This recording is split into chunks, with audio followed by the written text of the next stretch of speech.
So this is Steve Hollinger, Kayak Gear. I'm entering the locks at the mouth of the Charles River, entering Boston Harbor. And I took the kayak in already from Boston Harbor, and now I'm going back to Boston Harbor.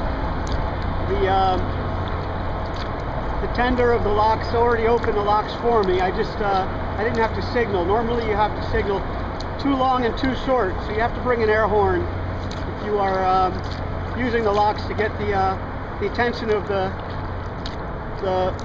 person that operates the locks in that overpass up ahead. So now I'm entering the locks, and normally there are quite a few boaters coming in and out of here in the summertime. So you need to navigate this very carefully. It's not something you want to do as a beginner. And it can be kind of treacherous when there are a lot of boats. So it's unusual today because it's 2 days after Thanksgiving in November and there's nobody here.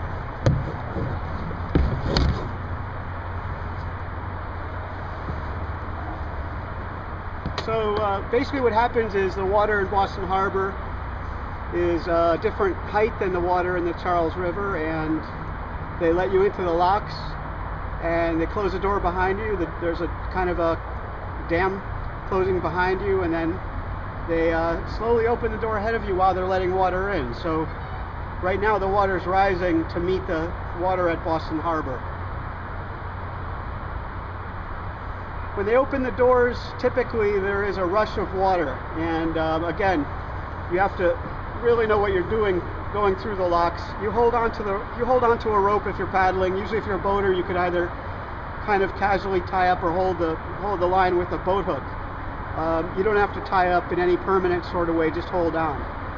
But again, when there are boats in here, you're watching out for people because you're really up against the propeller of their boat. So what you want to do is let them go ahead once the lock opens and take your time leaving. And the person operating the lock is usually a pretty cool guy. No rush, take your time. So the water is slowly rising. You can see on the right, the water's rising about maybe 1 inch per second as the harbor water comes in. And again, I took the locks to the Charles River from Fort Point Pier.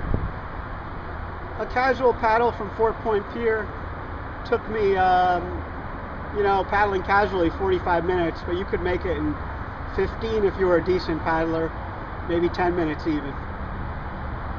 So it's nice to know you can take your kayak up the Charles River to the Hatchell, MIT, Cambridge, Harvard, and so on, all the way up. And there are quite a few places along the Charles that are compatible for a kayak to tie up. Even one right by the Museum of Science, over near the Galleria Mall, there's a little basin there. And then up the Charles, near Soldiers Field Road, is a really nice dock area.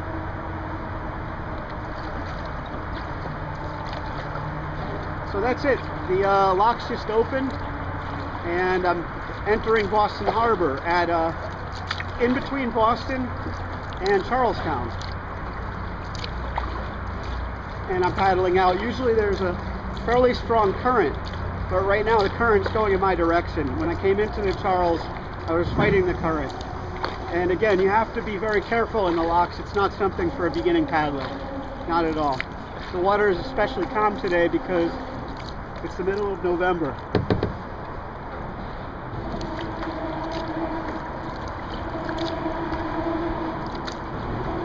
And right here is the bridge to Charlestown. And I'm going to swing through here just to give you a sense of where we are in Boston. Really nice area you come out to in the harbor. Dead ahead is East Boston and Logan Airport. And then, kind of a nice gift when you're coming out of the Charles. Look at what you have on your left. Here we are. Charlestown. And over that building, off to the left, is Old Ironsides. And you can actually go right up to Old Ironsides by kayak.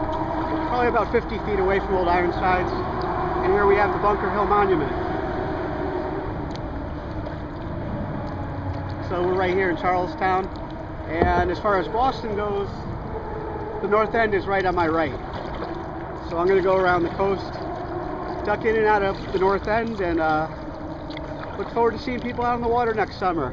Steve Hollinger, Kayak Gear. For launching from Fort Point Pier, go to fortpointpier.com. Bye now.